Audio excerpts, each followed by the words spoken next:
ನಮಸ್ಕಾರ ಸ್ನೇಹಿತರೆ, ಎಜುನೆಟಿಕ್ಸ್‌ಗೆ ಸ್ವಾಗತ. ನಾನು ಮೃತ್ಯುಂಜಯ್ ಕಬ್ಬೂರ್. 2024 ಮತ್ತು 25ನೇ ಶೈಕ್ಷಣಿಕ ಸಾಲಿಗೆ ಡಿ.ಎಡ್ ಕೋರ್ಸ್‌ಗೆ ಪ್ರವೇಶಾತಿಯನ್ನು ಇದೀಗ ಆರಂಭಿಸಲಾಗಿದೆ. ಹೌದು, ಡಿಪಾರ್ಟ್ಮೆಂಟ್ ಆಫ್ ಸ್ಕೂಲ್ ಎಜುಕೇಷನ್ನ CSLನ ಕಡೆಯಿಂದ 2024-25ನೇ ಶೈಕ್ಷಣಿಕ ಸಾಲಿಗೆ DLED ಅಂದರೆ ಡಿಪ್ಲೊಮಾ ಇನ್ ಎಲಿಮೆಂಟರಿ ಎಜುಕೇಷನ್ ಇರಬಹುದು, DPEd ಕೋರ್ಸ್‌ಗಳಿಗೆ ಅರ್ಜಿಗಳನ್ನು ಆಹ್ವಾನಿಸಲಾಗಿದೆ. ಏನೇನು ಮಾಹಿತಿ ಇದೆ, ಅರ್ಹತೆ ಏನು ಬೇಕು, ಯಾವಾಗ ಅರ್ಜಿ ಸಲ್ಲಿಸೋದಕ್ಕೆ ಅವಕಾಶ ಇದೆ, ಎಷ್ಟು ಫೀಸನ್ನು ಕಟ್ಟಬೇಕಾಗುತ್ತೆ, ಅಪ್ಲಿಕೇಶನ್ ಪ್ರೊಸೆಸನ್ನು ಕಂಪ್ಲೀಟ್ ಮಾಡುವಂಥ ಸ್ಟೆಪ್ಸ್ ಏನೇನಿದೆ ಇತ್ಯಾದಿ ಎಲ್ಲ ವಿವರಗಳನ್ನು ತಿಳಿಸ್ಕೊಡುವ ಪ್ರಯತ್ನವನ್ನು ಈ ವಿಡಿಯೋ ಮೂಲಕ ಮಾಡ್ತಾ ಇದ್ದೀನಿ. ವಿಡಿಯೋ ಸ್ಟಾರ್ಟ್ ಮಾಡೋದಕ್ಕಿಂತ ಪೂರ್ವದಲ್ಲಿ ನೀವೇನಾದರೂ ಎಜುನೇಟ್ಸ್ಗೆ ಹೊಸಬರಾಗಿದ್ದರೆ ಅಥವಾ ಇನ್ನೂರಿಗೂ ಸಬ್ಸ್ಕ್ರೈಬ್ ಮಾಡ್ಕೊಂಡಿಲ್ಲ ಅಂತಾದರೆ ಸಬ್ಸ್ಕ್ರೈಬ್ ಆಗೋದನ್ನು ಮರಿಬೇಡಿ ಮತ್ತು ಮುಂದಿನ ಎಲ್ಲ ಅಪ್ಡೇಟ್ಸ್ಗಳಿಗಾಗಿ ನೋಟಿಫಿಕೇಶನ್ ಬೆಲ್ ಒತ್ತಿ ಆಲ್ ಅಂತ ಸೆಲೆಕ್ಟ್ ಮಾಡಿ. ಆದ್ಮೇಲೆ ಗಮನಿಸಿದ್ರೆ ಡಿಪಾರ್ಟ್ಮೆಂಟ್ ಆಫ್ ಸ್ಕೂಲ್ ಎಜುಕೇಷನ್ ಡಿ.ಎಡ್ ಪ್ರೊಸೆಸ್ನ ವಿಭಾಗದಲ್ಲಿ ನಾನಿದ್ದೀನಿ. ಸೊ ಇಲ್ಲಿ ಇಸ್ವಿಗಳು ಕಾಣಿಸ್ತಾ ಇದೆ 2011, 12, 18, 19, 20, 21, 21, 22, 23, 24 ಅಂತ ಹೇಳಿ. ಕೊನೆಗೆ 2024, 25 ಅಂತ ಏನು ಕಾಣಿಸ್ತಿದೆ ಅದರ ಮೇಲೆ ಕ್ಲಿಕ್ ಮಾಡ್ಕೊಳ್ತಾ ಇದ್ದೀನಿ. ಅದರ ಮೇಲೆ ಕ್ಲಿಕ್ ಮಾಡ್ಕೊಂಡಾಗ ಇಲ್ಲಿ ಕೆಳಗಡೆ ಗಮನಿಸ್ತಾ ಇದ್ರಿ ಪ್ರಕಟಣೆ, notification, application form, institutions list, instructions to candidates ಅನ್ನುವಂಥ ಒಂದಿಷ್ಟು ಮಾಹಿತಿಗಳಿದೆ. ಆ ಪೈಕಿ ನಾವು ಮೊದಲಿಗೆ ನೋಟಿಫಿಕೇಶನ್ ಡೌನ್ಲೋಡ್ ಮಾಡ್ಕೊಂಡು ಬಿಡೋಣ. ನೋಟಿಫಿಕೇಶನ್ ಡೌನ್ಲೋಡ್ ಮಾಡಿಕೊಂಡು ಏನೇನು ವಿವರಗಳಿದೆ ಅದರಲ್ಲಿ ಅನ್ನುವಂಥದ್ದನ್ನು ನೋಡ್ಕೊಳ್ಳೋಣ. ಯಾವಾಗ ಅರ್ಜಿ ಸಲ್ಲಿಸಬೇಕು, ಅರ್ಹತೆ ಏನಿರುತ್ತೆ, ಪಠ್ಯಕ್ರಮ ಏನಿರುತ್ತೆ, ಮತ್ತೆ ಬೇರೆ ಬೇರೆ ಒಂದಿಷ್ಟು ಫೀಸ್ ಇರಬಹುದು, ಎಕ್ಸಾಮ್ ಸಂಬಂಧಪಟ್ಟಂತ ಎಲ್ಲ ವಿವರಗಳನ್ನು ಕೂಡ ನೋಡ್ತಾ ಹೋಗೋಣಂತೆ. 2024-25ನೇ ಸಾಲಿನ DLED, DPEd ಮತ್ತು DPSC ಕೋರ್ಸ್ಗಳಿಗೆ ಸರ್ಕಾರಿ ಕೋಟಾದ ಸೀಟುಗಳಿಗೆ ದಾಖಲಾತಿ ಪ್ರಕ್ರಿಯೆಯನ್ನು ಆರಂಭ ಮಾಡೋದರ ಕುರಿತಾಗಿ ಈಗಾಗಲೇ ಒಂದು ಅಧಿಸೂಚನೆ ಹೊರಬಂದಿರುವಂಥದ್ದು CSLನಿಂದ. ಸೊ ಅಂಗೀಕೃತ ಶಿಕ್ಷಕರ ತರಬೇತಿ ಸಂಸ್ಥೆಗಳಲ್ಲಿ ಈ ಒಂದು ಕೋರ್ಸ್ಗಳಿಗೆ ಅರ್ಜಿಯನ್ನು ಆಹ್ವಾನಿಸಲಾಗಿದೆ. www.schooloeducation.karnataka.gov.in ವೆಬ್ಸೈಟ್ನ ವ್ಯಾಪ್ತಿಯಲ್ಲಿ ಈ ಅರ್ಜಿಗಳನ್ನು ಈಗಾಗಲೇ ಬಿಡುಗಡೆ ಮಾಡಲಾಗಿದೆ. ಇನ್ನು ಇದಕ್ಕೆ ಸಂಬಂಧಪಟ್ಟಂತಹ ಪ್ರಮುಖ ದಿನಾಂಕಗಳನ್ನು ನೋಡ್ತಾ ಹೋಗೋದಾದ್ರೆ 6/5/2024 ಅಂದರೆ ಮೇ 6ನೇ ತಾರೀಕಿನಿಂದ ಅರ್ಜಿ ಸಲ್ಲಿಕೆ ಆರಂಭ ಆಗಿದೆ. ಜೂನ್ 5ನೇ ತಾರೀಕಿನ ತನಕ ಕೂಡ ನಿಮಗೆ ಅರ್ಜಿ ಸಲ್ಲಿಸೋದಕ್ಕೆ ಅವಕಾಶ ಇರುತ್ತೆ. ಯಾರಾದರೂ ಡಿ.ಎಡ್ ಮಾಡಬೇಕು ಅನ್ಕೋತಾ ಇದ್ರಿ, DPEd ಮಾಡ್ಕೋಬೇಕು ಅನ್ಕೋತಾ ಇದ್ರಿ, DPSC ಕೋರ್ಸ್ ಮಾಡಬೇಕು ಅನ್ಕೋತಾ ಇದ್ರಿ ಅಂತಂದ್ರೆ ನಿಮ್ಗೊಂದು ಒಳ್ಳೆ ಸುವರ್ಣ ಅವಕಾಶ. ಮೇ 6ರಿಂದ ಜೂನ್ 5ನೇ ತಾರೀಕಿನ ತನಕ ನಿಮಗೆ ಅರ್ಜಿ ಸಲ್ಲಿಸೋದಕ್ಕೆ ಅವಕಾಶ ಇರುತ್ತೆ. ಮತ್ತೆ ನೀವು ಬ್ಯಾಂಕ್ನಲ್ಲಿ DD ಮೂಲಕ ಹಣವನ್ನ ಇಲ್ಲಿ ಸಂದಾಯ ಮಾಡಬೇಕಾಗಿರೋದ್ರಿಂದ ಅದಕ್ಕೂ ಕೂಡ ನಿಮಗೆ ಜೂನ್ 6ನೇ ತಾರೀಕು ಕೊನೆಯ ದಿನಾಂಕ ಆಗಿರುತ್ತೆ. ಇನ್ನು ನಿಮ್ಮನ್ನ ಸೆಲೆಕ್ಷನ್ ಲಿಸ್ಟ್ ಅನ್ನ, ಮೆರಿಟ್ ಲಿಸ್ಟ್ ನ ಬಿಡೋದು ಯಾವಾಗ ಅಂದ್ರೆ ಜೂನ್ 11ನೇ ತಾರೀಕಿಗೆ ಮೆರಿಟ್ ಲಿಸ್ಟ್ ಬಿಡ್ತಾರೆ. ಅಡ್ಮಿಷನ್ ಪ್ರೊಸೆಸ್ ಸ್ಟಾರ್ಟ್ ಆಗೋದು ಜೂನ್ 12ರಿಂದ ಜೂನ್ 18ರ ತನಕ ಈ ಒಂದು ಅಡ್ಮಿಷನ್ ಪ್ರೊಸೆಸ್ ಇರುತ್ತೆ. ಆವಾಗ ನೀವು ಡಾಕ್ಯುಮೆಂಟ್ಸ್ ವೆರಿಫಿಕೇಶನ್ ಆಗಿರ್ಬೋದು, ಅಡ್ಮಿಷನ್ ಪ್ರೊಸೆಸ್ ಅನ್ನ ಕಂಪ್ಲೀಟ್ ಮಾಡಿಕೊಳ್ಬೇಕಾಗುತ್ತೆ. ಇನ್ನು ನೀವು ಮ್ಯೂಚುವಲ್ ಟ್ರಾನ್ಸ್ಫರ್ ಮಾಡಿಕೊಳ್ಬೇಕಿತ್ತು ಅಂತಂದ್ರೆ ಆಯಾ ನಿಮ್ಮ ಡಯಟ್ ನ ವ್ಯಾಪ್ತಿನಲ್ಲಿ ನೀವು ಅದನ್ನು ಮಾಡ್ಕೊಳ್ಳೋದಕ್ಕೂ ಕೂಡ ನಿಮಗೆ 18ನೇ ತಾರೀಕಿನ ನಂತರ ಅವಕಾಶ ಇರುವಂತದ್ದು. ಅರ್ಜಿ ಶುಲ್ಕ ಎಷ್ಟಿದೆ, ಅಪ್ಲಿಕೇಶನ್ ಪ್ರೊಸೆಸಿಂಗ್ ಫೀ ಎಷ್ಟಿದೆ ಅಂತಂದ್ರೆ SC ST ಕ್ಯಾಟಗರಿ 1 ಮತ್ತು ಅಂಗವಿಕಲ ವಿದ್ಯಾರ್ಥಿಗಳಿಗೆ ಅರ್ಜಿ ಶುಲ್ಕ ಇರೋದಿಲ್ಲ. ಪ್ರಕ್ರಿಯೆ ಶುಲ್ಕ ಅಂತ ಹೇಳಿ 50 ರೂಪಾಯಿಯನ್ನು ಅವರು ಕಟ್ಟಬೇಕಾಗುತ್ತೆ ಡಯೇಟ್ಗೆ. ಇತರೆ ಅಭ್ಯರ್ಥಿಗಳಿಗೆ 100 ರೂಪಾಯಿ ಅರ್ಜಿ ಶುಲ್ಕ ಮತ್ತು 50 ರೂಪಾಯಿ ಪ್ರಕ್ರಿಯೆ ಶುಲ್ಕ ಸೇರಿ 150 ರೂಪಾಯಿನ ಕಟ್ಟಬೇಕಾಗುತ್ತೆ. ನೀವು ಅಪ್ಲಿಕೇಶನ್ ಅನ್ನು, ಇದಕ್ಕೊಂದು ಅಪ್ಲಿಕೇಶನ್ ಫಾರ್ಮ್ಯಾಟ್ ಇದೆ. ಇದು ಆನ್ಲೈನ್ ಅಪ್ಲಿಕೇಶನ್ ಆಗಿರೋದಿಲ್ಲ, ಆಫ್ಲೈನ್ ಆಗಿರುತ್ತೆ. ನೀವು ಬೈ ಹ್ಯಾಂಡ್ ಅಪ್ಲಿಕೇಶನ್ ಅನ್ನು ಫಿಲ್ಅಪ್ ಮಾಡಿ SBI ಬ್ಯಾಂಕ್ನಲ್ಲಿ 150 ರೂಪಾಯಿದು DD ಅನ್ನ, ಅಥವಾ ನಿಮ್ಗೆ ಯಾವುದು ಸಂಬಂಧಪಡುತ್ತೆ 50 ರೂಪಾಯಿ ಇದ್ರೆ 50 ರೂಪಾಯಿ ಅಂದ್ರೆ SC ST ಕ್ಯಾಟಗರಿ 1 ಅವರಾಗಿದ್ರೆ, ಫಿಸಿಕಲಿ ಹ್ಯಾಂಡಿಕ್ಯಾಪ್ ಇದ್ರೆ 50 ರೂಪಾಯಿ DD ತಗೊಳ್ಳಿ. ಇಲ್ಲ ನೀವು ಜನರಲ್ ಮೆರಿಟ್ ಅವ್ರು ಇದ್ದೀರಿ, ಆಮೇಲೆ OBC ಅವರು ಇದ್ದೀರಿ ಅಂತಂದ್ರೆ ನೀವು 150 ರೂಪಾಯಿ DD ಅನ್ನು ತಗೊಳ್ಬೇಕು. ಆಯಾ SBI ಬ್ಯಾಂಕ್ನಲ್ಲಿ ನೀವು ಸ್ಪೆಷಲ್ ಆಫೀಸರ್ CAC ಬೆಂಗಳೂರು ಇವರ ಹೆಸರಿಗೆ ನೀವು DD ಅನ್ನು ಪಡ್ಕೊಳ್ಬೇಕಾಗುತ್ತೆ. ಇನ್ನು ಅರ್ಹತೆಗಳನ್ನು ಏನು ನಿಗದಿಪಡಿಸಿದ್ದಾರೆ ಅಂತಂದ್ರೆ, ಸರ್ಕಾರಿ ಕೋಟಾದ ಸೀಟುಗಳಿಗೆ ಅರ್ಜಿ ಸಲ್ಲಿಸುವ ಅಭ್ಯರ್ಥಿ ಭಾರತದ ಪ್ರಜೆ ಆಗಿದ್ದು ಕರ್ನಾಟಕದ ಅಭ್ಯರ್ಥಿ ಆಗಿರಬೇಕು ಅಂತ ಹೇಳ್ತಿದ್ದಾರೆ. ಕರ್ನಾಟಕದ ಅಭ್ಯರ್ಥಿ ಅಂದ್ರೆ ಯಾರು ಹಂಗಾದ್ರೆ ಅಂತಂದ್ರೆ, ಸರ್ಕಾರಿ ಅಥವಾ ಸರ್ಕಾರದಿಂದ ಮಾನ್ಯತೆ ಪಡೆದ ಶಿಕ್ಷಣ ಸಂಸ್ಥೆಗಳಲ್ಲಿ 1ರಿಂದ PUC ತನಕ ಅಂದ್ರೆ ಅಥವಾ 12ನೇ ತರಗತಿ ತನಕ ಓದಿರಬೇಕು, ಅಥವಾ ಕನಿಷ್ಠ 7 ವರ್ಷ ಕರ್ನಾಟಕದಲ್ಲಿ ವ್ಯಾಸಂಗ ಮಾಡಿರಬೇಕು ಅನ್ನುವಂಥವ್ರನ್ನ ನಾವು ಕರ್ನಾಟಕದ ಅಭ್ಯರ್ಥಿ ಅಂತ ಕೂಡ ಪರಿಗಣಿಸ್ತೀವಿ. ಈ ಅರ್ಹತೆಗಳನ್ನು ನೀವು ಆರಾಮಾಗಿ ಓದ್ಕೊಳ್ಳಿ. ನೀವು ಕರ್ನಾಟಕದ ಅಭ್ಯರ್ಥಿನೇ ಇರ್ತೀರಿ. ಬಹುತೇಕ ನಾವು ಕರ್ನಾಟಕದಲ್ಲಿ ಹುಟ್ಟಿ ಇಲ್ಲಿಯೇ ನಮ್ಮ ಶೈಕ್ಷಣಿಕ ಒಂದು ಪ್ರಾಥಮಿಕ ಮತ್ತು ಪ್ರೌಢ ಶಿಕ್ಷಣವನ್ನು ಪೂರ್ಣಗೊಳಿಸಿದ್ದೀರಿ ಅಂತಂದ್ರೆ ನೀವು ಇದಕ್ಕೆ ಅರ್ಹರಿರ್ತೀರಿ. ಶೈಕ್ಷಣಿಕ ಅರ್ಹತೆಗಳು ಏನ್ ಬೇಕಾಗುತ್ತೆ, ವಿದ್ಯಾರ್ಹತೆ ಅನ್ನೋದನ್ನ ನೋಡ್ತಾ ಹೋಗೋದಾದ್ರೆ PUCನ ಪಾಸ್ ಆಗಿರಬೇಕು. ಜೊತೆಗೆ ನೀವು PUCನಲ್ಲಿ ಕೆಳಕಂಡಂತಹ ವಿಷಯಗಳನ್ನು ಓದಿರಬೇಕು. ಆರ್ಟ್ಸ್, ಕಾಮರ್ಸ್, ಸೈನ್ಸ್ ಯಾವುದೇ ಆಗಿರಲಿ. ಸೊ ಆ ಪೈಕಿ ನೀವು ಭಾಷಾ ವಿಷಯಗಳ ಪೈಕಿ 2ಅನ್ನು ಓದಿರಬೇಕು.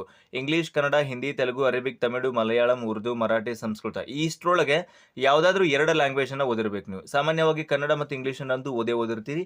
ಸೊ 2 ಇದ್ದಂಗೆ ಆಯ್ತು ನಿಮ್ದು. ಆಮೇಲೆ ಸೈನ್ಸ್, ಆರ್ಟ್ಸ್ ಮತ್ತೆ ಕಾಮರ್ಸ್ನವರು ನೀವು ಪರ್ಟಿಕ್ಯುಲರ್ ಆಗಿ ನಿಮ್ಮ ಕೋರ್ ಸಬ್ಜೆಕ್ಟ್ಗಳಲ್ಲಿ 2 ವಿಷಯಗಳನ್ನು ಓದಿರಬೇಕು. ಯಾವುದು ಅಂತಂದ್ರೆ ಮಿನಿಮಮ್ 2 ವಿಷಯಗಳನ್ನ ಆಪ್ಷನಲ್ ಆಗಿ ಓದಿರಬೇಕು. ನೀವು ಆರ್ಟ್ಸ್ ಅವ್ರು ಆಗಿದ್ದೀರಿ ಅಂದ್ರೆ ಹಿಸ್ಟ್ರಿ ಅಥವಾ ಪೊಲಿಟಿ ಅಥವಾ ಅರ್ಥಶಾಸ್ತ್ರ, ಭೂಗೋಳ, ರಾಜ್ಯಶಾಸ್ತ್ರ, ಸಮಾಜಶಾಸ್ತ್ರ, ಐಚ್ಛಿಕ ಕನ್ನಡ, ಶಿಕ್ಷಣ 1, ಶಿಕ್ಷಣ 2 ಇವುಗಳ ಪೈಕಿ ಯಾವುದಾದ್ರೂ 2ಅನ್ನ ಓದಿರಬೇಕು ಆರ್ಟ್ಸ್ನವರು. ಸೈನ್ಸ್ನವರು ಭೌತಶಾಸ್ತ್ರ, ರಸಾಯನಶಾಸ್ತ್ರ, ಜೀವಶಾಸ್ತ್ರ, ಸಸ್ಯಶಾಸ್ತ್ರ, ಪ್ರಾಣಿಶಾಸ್ತ್ರ, ಗಣಿತ ಮತ್ತು ಸಂಖ್ಯಾಶಾಸ್ತ್ರ ಇವುಗಳ ಪೈಕಿ ಯಾವುದಾದ್ರೂ 2 ಓದಿರಬೇಕು. ವಾಣಿಜ್ಯ ವಿಭಾಗದವರು ಇತಿಹಾಸ, ಅರ್ಥಶಾಸ್ತ್ರ, ಭೂಗೋಳ, ರಾಜ್ಯಶಾಸ್ತ್ರ, ಸಮಾಜಶಾಸ್ತ್ರ, ಐಚ್ಛಿಕ ಕನ್ನಡ, ಶಿಕ್ಷಣ 1, ಶಿಕ್ಷಣ 2 ಮತ್ತು ಸಂಖ್ಯಾಶಾಸ್ತ್ರ ಈ ಪೈಕಿ ಯಾವುದಾದ್ರೂ 2 ಓದಿರಬೇಕು. ಅಂತಹ ವಿದ್ಯಾರ್ಥಿಗಳಿಗೆ ಏನು ಮಾಡೋದಕ್ಕೆ ಅವಕಾಶ ಇರುತ್ತೆ, ಡಿ.ಎಡ್ ಅನ್ನ ಮಾಡೋದಕ್ಕೆ ಅವಕಾಶ ಇರುತ್ತೆ. ಇನ್ನು ಉಳಿದವರಿಗೆ ಈ ಕೋರ್ಸ್ಗೆ ಪ್ರವೇಶ ಪಡೆಯೋದಕ್ಕೆ ಅವಕಾಶ ಇರೋದಿಲ್ಲ. ಅಂದ್ರೆ ಇದು PUC, ಇದಕ್ಕೆ ಬೇಕಾದಂತಹ ಕನಿಷ್ಠ ವಿದ್ಯಾರ್ಹತೆ PUC ಆಗಿರೋದ್ರಿಂದ ನೀವು ಇಲ್ಲಿ ಯಾವುದಾದ್ರೂ 2 ವಿಷಯಗಳನ್ನ ಕೋರ್ನಲ್ಲೂ ಓದಿರಬೇಕು, ಹಾಗೆ ಯಾವುದಾದ್ರೂ 2 ವಿಷಯಗಳನ್ನ ಲ್ಯಾಂಗ್ವೇಜ್ನಲ್ಲೂ ಕೂಡ ಓದಿರಬೇಕಾಗಿರುವಂಥದ್ದನ್ನು ನಾವು ಗಮನಿಸ್ತಾ ಇದ್ವಿ. ಹಾಗೆ ಎಲ್ಲ ಅಭ್ಯರ್ಥಿಗಳು ದ್ವಿತೀಯ PUC ಅಥವಾ ತತ್ಸಮಾನ ಪರೀಕ್ಷೆಯಲ್ಲಿ ಒಟ್ಟು 50 ಅಂಕಗಳನ್ನು ಪಡ್ಕೊಂಡಿರಬೇಕು. SC ST ಅವರಿಗೆ 45 ಅಂಕಗಳನ್ನು ನಿಗದಿಪಡಿಸಿದ್ದಾರೆ. ಇದರೊಂದಿಗೆ ಹೊರನಾಡು ಮತ್ತು ಗಡಿನಾಡು ಮೀಸಲಾತಿಯಲ್ಲಿ ಆಯ್ಕೆಯಾದ ಅಭ್ಯರ್ಥಿಗಳು ಕೇಂದ್ರೀಕೃತ ದಾಖಲಾತಿ ಘಟಕ ಬೆಂಗಳೂರು ಇಲ್ಲಿ ನಡೆಸಲಾಗುವ ಕನ್ನಡ ಪರೀಕ್ಷೆಗೂ ಕೂಡ ನೀವು ಹಾಜರಾಗಬೇಕು ಅಂತ ಹೇಳ್ತಾ ಇದ್ದಾರೆ. ಸೆಕೆಂಡ್ PUC ಪೂರಕ ಪರೀಕ್ಷೆಗೆ ಹಾಜರಾಗಿ ಫಲಿತಾಂಶ ನಿರೀಕ್ಷೆಯಲ್ಲಿರುವ ಅಭ್ಯರ್ಥಿಗಳು ಸಹ ಅರ್ಜಿ ಸಲ್ಲಿಸೋದಕ್ಕೆ ಅವಕಾಶ ಇರುತ್ತೆ. ಫಲಿತಾಂಶ ಬಂದ ನಂತರ ಆಕ್ಷೇಪಣೆ ಸಲ್ಲಿಸಲು ನಿಗದಿಪಡಿಸಿದ ದಿನಾಂಕದೊಂದಿಗೆ ನೀವು ನಿಮ್ಮ ದೃಢೀಕೃತ ಅಂಕಪಟ್ಟಿಯನ್ನು ಡಯಟ್ಗೆ ಕೊಡಬೇಕಾಗುತ್ತೆ ಅಂತ ಹೇಳ್ತಾ ಇದ್ದಾರೆ. ಇನ್ನು DPEDಗೆ ಅರ್ಹತೆಗಳನ್ನು ಏನು ಕೊಟ್ಟಿದ್ದಾರೆ, ಅಗೇನ್ ಕರ್ನಾಟಕದ ಅಭ್ಯರ್ಥಿ ಆಗಿರಬೇಕು, PUCಯನ್ನ ಪಾಸ್ ಆಗಿರಬೇಕು, ಅಥವಾ ನೀವು ಅಂದ್ರೆ ಕರ್ನಾಟಕದ ಅಭ್ಯರ್ಥಿ ಆಗಿದ್ದು ಆ 1ರಿಂದ 10ನೇ ತರಗತಿ ಅಥವಾ ಕನಿಷ್ಠ 7 ವರ್ಷ ಆದರೂ ನೀವು ಕರ್ನಾಟಕದಲ್ಲಿ ಅಧ್ಯಯನವನ್ನು ಮಾಡಿದ್ರಿ ಅಂತಂದ್ರೆ ನಿಮ್ಮನ್ನ ಇಲ್ಲಿ ಪರಿಗಣಿಸಲಾಗುತ್ತೆ. ಅದನ್ನ ಹೊರತುಪಡಿಸಿ ಇದಕ್ಕೆ ಸಂಬಂಧಪಟ್ಟಂತೆ DPEDಗೆ ಸಂಬಂಧಪಟ್ಟಂತೆ ನೀವು PUCನಲ್ಲಿ 50 ಅಂಕಗಳನ್ನು ಪಡೆದಿರಬೇಕು. SC ST ಕ್ಯಾಟಗರಿ 1 ಅವರಿಗೆ ಅಂದ್ರೆ ರಾಜ್ಯ ಅಥವಾ ರಾಷ್ಟ್ರ ಮಟ್ಟದ ಕ್ರೀಡೆಯಲ್ಲಿ ಪಾಲ್ಗೊಂಡಂತವರಿಗೆ 45 ಅಂಕಗಳನ್ನ ಪಡ್ಕೊಂಡಿದ್ರು ಕೂಡ ಸಾಕಾಗುತ್ತೆ. DPED ಕೋರ್ಸ್ಗೆ ದಾಖಲಾಗೋದಕ್ಕೆ ವಯೋಮಿತಿಯನ್ನ 17 ವರ್ಷ ತುಂಬಿರಬೇಕು ಮತ್ತು ಗರಿಷ್ಠ 30 ವರ್ಷಗಳನ್ನು ಕೂಡ ನಿಗದಿಪಡಿಸಿರುವಂತದ್ದನ್ನ ನಾವು ಗಮನಿಸ್ತಾ ಇದ್ವಿ. ಹಾಗೆ ಇಲ್ಲಿ SC ST ಮತ್ತು ಕ್ಯಾಟಗರಿ 1 ಅವರಿಗಾಗಿರ್ಬೋದು, SC ST ಮತ್ತೆ ಮಾಜಿ ಸೈನಿಕರು, ರಕ್ಷಣಾ ದಳದವರಿಗೆ 17 ವರ್ಷ ಮಿನಿಮಮ್ ಮತ್ತು ಮ್ಯಾಕ್ಸಿಮಮ್ 35 ವರ್ಷವನ್ನ ಕೂಡ ನಿಗದಿಪಡಿಸಿರುವಂತದನ್ನ ಗಮನಿಸ್ತಾ ಇದ್ವಿ. ಅಂಗವಿಕಲ ಅಭ್ಯರ್ಥಿಗಳಿಗೆ DPED ಮಾಡೋದಕ್ಕೆ ಅವಕಾಶ ಇರೋದಿಲ್ಲ. ಸೊ ನೀವು ಮೆಡಿಕಲ್ ಫಿಟ್ನೆಸ್ ಸರ್ಟಿಫಿಕೇಟ್ ಅನ್ನು ಕೂಡ ಇಲ್ಲಿ ಹೊಂದಿರಬೇಕಾಗುತ್ತೆ. ವಿಶೇಷ ಸೂಚನೆಯನ್ನು ಕೊಡ್ತಾ ಇದ್ದಾರೆ. ಆಯ್ಕೆಯಾದ ಅಭ್ಯರ್ಥಿಗಳು ಕೈಕಾಲು ಹಾಗೂ ಪ್ರಮುಖ ಅಂಗಗಳು ಸರಿಯಾಗಿರುವ ಬಗ್ಗೆ, ಕಿವಿ ಸರಿಯಾಗಿ ಕೇಳುವ ಬಗ್ಗೆ, ಕಣ್ಣಿನ ದೃಷ್ಟಿ ಸ್ಪಷ್ಟವಾಗಿರುವ ಬಗ್ಗೆ ಮತ್ತು ಗಂಭೀರ ರೋಗ ರುಜಿನಗಳು ಇಲ್ಲದಿರುವ ಬಗ್ಗೆ ವೈದ್ಯಕೀಯ ಮಂಡಳಿಯಿಂದ DPED ತರಬೇತಿ ಪಡೆಯಲು ಅಥವಾ ಹೊಂದಲು ಅರ್ಹರಾಗಿರುವರೆಂದು ದೃಢೀಕರಿಸಿದ ಶಾರೀರಿಕ ಸುಸ್ಥಿತಿ ಪ್ರಮಾಣ ಪತ್ರ ಮೆಡಿಕಲ್ ಫಿಟ್ನೆಸ್ ಸರ್ಟಿಫಿಕೇಟ್ ಅನ್ನು ನೀವು ಅಡ್ಮಿಷನ್ ಟೈಮ್ನಲ್ಲಿ ಕೂಡ ಪ್ರೊವೈಡ್ ಮಾಡಬೇಕಾಗುತ್ತೆ ಅನ್ನುವಂಥದ್ದನ್ನು ನಾವು ಗಮನಿಸ್ತಾ ಇದ್ವಿ. ಸೊ ಇದಕ್ಕೆ ಸಂಬಂಧಪಟ್ಟಂತೆ ನೀವೇನಾದರೂ ಈ DPED ಇರಬಹುದು ಅಥವಾ D.Ed ಅನ್ನ ಮಾಡಬೇಕು ಅಂತ ಅನ್ಕೊಳ್ತಾ ಇದ್ದೀರಿ ಅಂತಂದ್ರೆ ಇದೊಂದೊಳ್ಳೆ ಅವಕಾಶ ನಿಮಗೆ. ಬೇರೆ ಬೇರೆ ಇನ್ಸ್ಟಿಟ್ಯೂಟ್ಗಳ ಲಿಸ್ಟ್ ಅನ್ನು ಕೂಡ ಕೊಟ್ಟಿದ್ದಾರೆ. ಆ ಲಿಸ್ಟ್ ಅನ್ನು ಕೂಡ ನಾನು ನಿಮಗೆ ನಂತರದಲ್ಲಿ ಕೊಡ್ತೇನೆ. ಎಲ್ಲೆಲ್ಲಿ ಎಷ್ಟು ಸೀಟ್ಗಳನ್ನು ಭರ್ತಿ ಮಾಡ್ಕೋತಾರೆ, ಏಡೆಡ್ ಅಲ್ಲಿ ಎಷ್ಟಿದೆ, ಗೌರ್ಮೆಂಟ್ ಅಲ್ಲಿ ಎಷ್ಟಿದೆ, ಆಮೇಲೆ ಅನ್ಎಡೆಡ್ ಅಲ್ಲಿ ಎಷ್ಟಿದೆ ಅನ್ನುವಂಥ ವಿವರಗಳನ್ನು ಕೂಡ ಮಾತನಾಡೋಣಂತೆ. ಸೊ ಗಮನಿಸ್ತಾ ಇದ್ರಿ, ಮೀಸಲಾತಿಗಳಿಗೆ ಸಂಬಂಧಪಟ್ಟಂತೆ ಇಲ್ಲಿ ವಿವರಗಳನ್ನು ಕೂಡ ಕೊಡಲಾಗಿದೆ. ಒಳ ಮೀಸಲಾತಿಗಳು ಕೂಡ ಇಲ್ಲಿ ಅನ್ವಯವಾಗುವಂಥದ್ದನ್ನು ನಾವು ಗಮನಿಸ್ತಾ ಇದ್ವಿ. ಸೊ ಇಲ್ಲಿ ನೀವೇನ್ ಮಾಡಬೇಕು, ಆಫ್ಲೈನ್ ಫಾರ್ಮ್ ಸಿಗುತ್ತೆ. ಆಫ್ಲೈನ್ ಫಾರ್ಮ್ ಅನ್ನ ತಗೊಂಡು ನಿಮ್ಮ ಡಯಟ್ ವ್ಯಾಪ್ತಿನಲ್ಲಿ, ನಿಮ್ಮ ಡಯಟ್ ಯಾವ್ದಿರುತ್ತೆ, ಧಾರವಾಡ ಇದ್ರೆ ಧಾರವಾಡ ಇರ್ಬೋದು, ಬೆಂಗಳೂರು ಇದ್ರೆ ಬೆಂಗಳೂರು ಇರ್ಬೋದು, ನಿಮ್ಮ ಜಿಲ್ಲೆಯ ಡಯಟ್ ಅಥವಾ ನೋಡಲ್ ಕೇಂದ್ರ ಅಂತ ಏನು ಕರಿತೀವಿ ಅಲ್ಲಿ ನೀವು ಎಲ್ಲ ಡಾಕ್ಯುಮೆಂಟ್ಸ್ ಅನ್ನ ಅಟ್ಯಾಚ್ ಮಾಡಿ ಕೊಡಬೇಕಾಗುತ್ತೆ. ಗಮನಿಸಿದ್ರೆ ನಾನು ಅಪ್ಲಿಕೇಶನ್ ಫಾರ್ಮ್ ಅನ್ನ ಡೌನ್ಲೋಡ್ ಮಾಡಿದ್ದೀನಿ.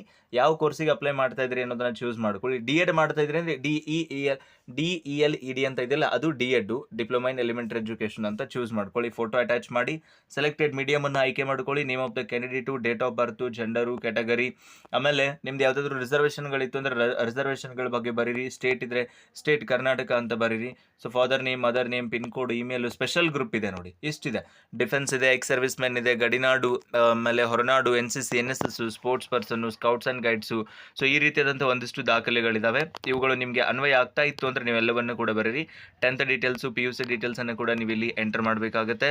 ಹಾಗೆ ನಿಮ್ಮ ಇನ್ಸ್ಟಿಟ್ಯೂಷನ್ನ ಚಾಯ್ಸ್ ಅನ್ನು ಕೂಡ ನೀವು ಇಲ್ಲಿ ಬರೀಬೇಕಾಗುತ್ತೆ. ಅಂದ್ರೆ ಪ್ರಯಾರಿಟಿಯನ್ನು ಕೂಡ ಕೊಡಬೇಕಾಗುತ್ತೆ. ಪೇಮೆಂಟ್ ಡೀಟೇಲ್ಸ್ ಅನ್ನು ಬರೀಬೇಕು. Bank name, date of payment, DD number ಮತ್ತು ಅಮೌಂಟು. ನೀವೇನು DD ತಗೋತೀರಿ ಅಲ್ಲ SBI ನಲ್ಲಿ ಅದನ್ನು ಕೂಡ ಇಲ್ಲಿ ಭರ್ತಿ ಮಾಡಿ ಡಿಕ್ಲೇರೇಷನ್ ಅನ್ನ ಕೊಟ್ಟು ಅದರ ಜೊತೆಗೆ ನಿಮ್ಮ DD ಅನ್ನು ಕೂಡ ಅಟ್ಯಾಚ್ ಮಾಡಿ. ಇಲ್ಲೇನು ನೀವು ಭರ್ತಿ ಮಾಡಿರ್ತೀರಿ ಇದರ ಜೊತೆ ನಿಮ್ಮ SSLC ಅಂಕಪಟ್ಟಿ, PUC, ಕಾಸ್ಟ್ ಅಂಡ್ ಇನ್ಕಮ್ ಇರ್ಬೋದು, ಆಧಾರ್ ಕಾರ್ಡ್ ಇರ್ಬೋದು, NCC, NSS, sports, Kannada, rural ಇತ್ಯಾದಿ ರಿಸರ್ವೇಷನ್ಗಳಿದ್ದರೆ ರಿಸರ್ವೇಷನ್ ಸರ್ಟಿಫಿಕೇಟ್ಗಳು, ಆ ಎಲ್ಲ ಸರ್ಟಿಫಿಕೇಟ್ಗಳನ್ನು ನಿಮ್ಮ ಫೋಟೋದೊಂದಿಗೆ ಅಟ್ಯಾಚ್ ಮಾಡೋದರ ಮೂಲಕ ನೀವು ಆಯಾ ಡಯಟ್ ವ್ಯಾಪ್ತಿನಲ್ಲಿ ಕೊಡಬೇಕಾಗುತ್ತೆ. ನಂತರದಲ್ಲಿ ಅದನ್ನು 11ನೇ ತಾರೀಕಿಗೆ ನಿಮ್ಮ ಮೆರಿಟ್ ಅನ್ನ ಪ್ರಕಟಪಡಿಸ್ತಾರೆ, ಮೆರಿಟ್ ಲಿಸ್ಟ್ ಅನ್ನ. ನಂತರದಲ್ಲಿ ನೀವು ಮೆರಿಟ್ ಲಿಸ್ಟ್ ನ ಪ್ರಕಾರ ನಿಮ್ಗೆ ಎಲ್ಲಿ ಸೀಟ್ ಅಲಾಟ್ಮೆಂಟ್ ಆಗುತ್ತೆ ಅಲ್ಲಿ ನೀವು D.Ed ಕೋರ್ಸ್ಗೆ ಪ್ರವೇಶನ ಪಡಿಬಹುದು. ಗಮನಿಸ್ತಾ ಇದ್ರಿ ಎಲ್ಲೆಲ್ಲಿ ಯಾವ್ಯಾವ D.Ed ಕಾಲೇಜ್ಗಳಿದಾವೆ ಅನ್ನುವಂಥ ವಿವರಗಳನ್ನು ಕೂಡ ನಾನು ನಿಮ್ಗೆ ತೋರಿಸ್ತಾ ಇದ್ದೀನಿ. ಸೊ ಮೊದಲಿಗೆ ಏನು ಕಾಣಿಸ್ತಾ ಇವೆ ಎಲ್ಲವೂ ಕೂಡ ಗೌರ್ಮೆಂಟ್ ಕಾಲೇಜಸ್ಗಳು. ಪ್ರತಿ ಜಿಲ್ಲೆನಲ್ಲಿ ಕೂಡ ಒಂದೊಂದು ಗವರ್ಮೆಂಟ್ ಕಾಲೇಜ್ಗಳನ್ನ ಡಿ.ಎಡ್ ಕಾಲೇಜ್ಗಳನ್ನ ನಾವು ಗಮನಿಸ್ತಾ ಇದ್ವಿ. ಇವುಗಳನ್ನ ಹೊರತುಪಡಿಸಿ ಏಡೆಡ್ ಕಾಲೇಜ್ಗಳು ಕೂಡ ಇದಾವೆ, ಗಮನಿಸ್ತಾ ಇದ್ರಿ. ಏಡೆಡ್ ಇನ್ಸ್ಟಿಟ್ಯೂಷನ್ಗಳನ್ನು ಕೂಡ ನಾವು ಗಮನಿಸ್ತಾ ಇದ್ವಿ. ಆಮೇಲೆ ಅನ್ಏಡೆಡ್ ಇನ್ಸ್ಟಿಟ್ಯೂಷನ್ಸ್ಗಳು ಕೂಡ ಇದಾವೆ.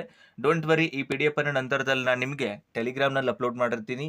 ಸೊ ಅದು ಡಿಸ್ಕ್ರಿಪ್ಷನಲ್ಲಿ ಲಿಂಕ್ ಇರುತ್ತೆ. ಲಿಂಕ್ ಮೇಲೆ ಡೌನ್ಲೋಡ್ ಮಾಡ್ಕೊಳ್ಳಿ. ಅಪ್ಲಿಕೇಶನ್ ಫಾರ್ಮು, ನೋಟಿಫಿಕೇಶನ್ನು, ಸರ್ಕ್ಯುಲರು, ಇನ್ಸ್ಟ್ರಕ್ಷನ್ಸ್ ಇರಬಹುದು ಇತ್ಯಾದಿ ಎಲ್ಲವುಗಳನ್ನು ಕೂಡ ನಾನು ನಿಮಗೆ ಪ್ರೊವೈಡ್ ಮಾಡಿರ್ತೀನಿ. ಆರಾಮಾಗಿ ಕೂತ್ಕೊಂಡು ಅವರಿಗೆ ಕರೆ ಮಾಡಿ ಕೂಡ ನೀವು ಮಾಹಿತಿಯನ್ನು ವಿಚಾರಿಸೋದಕ್ಕೆ ಅವಕಾಶ ಇರುತ್ತೆ. ಯಾವುದೋ ಒಂದು ಕಾಲೇಜ್ ನಿಮ್ಗೆ ಇಷ್ಟ ಆಗುತ್ತೆ, ಶ್ರೀ ಸಿದ್ಧಾರ್ಥ ಡಿ.ಎಡ್ ಕಾಲೇಜ್ ಅನ್ನುವಂಥದ್ದೊಂದು ಕಾಲೇಜ್ ನಿಮ್ಗೆ ತುಮಕೂರಲ್ಲಿ ಇಷ್ಟ ಆಗುತ್ತೆ. ಅವರ ಸಂಪರ್ಕ ಸಂಖ್ಯೆ ಕೂಡ ಇದೆ, ನೀವು ಕಾಲ್ ಮಾಡಿ ಅವರಿಗೆ ಸಂಬಂಧಪಟ್ಟಂಥ ವಿವರಗಳನ್ನು ಕೂಡ ಪಡಿಬಹುದು. ಗೌರ್ಮೆಂಟ್ ಸೀಟ್ 37 ಇದಾವೆ, ಮ್ಯಾನೇಜ್ಮೆಂಟು 13 ಸೀಟ್ಗಳಿರುವಂಥದ್ದನ್ನು ಕೂಡ ನಾವು ಗಮನಿಸ್ತಾ ಇದ್ವಿ. ಸೊ ಈ ರೀತಿಯಾಗಿ ಎಲ್ಲ ಇನ್ಸ್ಟಿಟ್ಯೂಷನ್ಗಳ ವಿವರಗಳನ್ನು ಕೂಡ ಕೊಟ್ಟಿರ್ತೀನಿ. ಅಪ್ಲಿಕೇಶನ್ ಫಾರ್ಮನ್ನು ಕೂಡ ನಾನು ನಿಮಗೆ ಅಪ್ಲೋಡ್ ಮಾಡಿರ್ತೀನಿ. ಇನ್ಸ್ಟ್ರಕ್ಷನ್ಸ್ ಕೂಡ ಫಾಲೋ ಅಪ್ ಮಾಡಿರ್ತೀನಿ. ಅವು ಎಲ್ಲವುಗಳನ್ನು ಡೌನ್ಲೋಡ್ ಮಾಡ್ಕೊಂಡು ನೋಡಿಕೊಂಡು ನೀವು ಡಿ.ಎಡ್ಗೆ ಅರ್ಜಿಯನ್ನು ಸಲ್ಲಿಸೋದಕ್ಕೂ ಕೂಡ ಅವಕಾಶ ಇರುತ್ತೆ ಅನ್ನುವಂಥದ್ದನ್ನು ಗಮನಿಸಬೇಕು. ಸೊ ಇದು ಆಫ್ಲೈನ್ ಮೂಲಕ ಅರ್ಜಿ ಸಲ್ಲಿಸುವಂತಹ ಪ್ರೊಸೆಸ್ ಆಗಿರುತ್ತೆ. ಯಾವುದೇ ಆನ್ಲೈನ್ ಅರ್ಜಿನ ಇಲ್ಲಿ ಅವರು ಅಕ್ಸೆಪ್ಟ್ ಮಾಡೋದಿಲ್ಲ.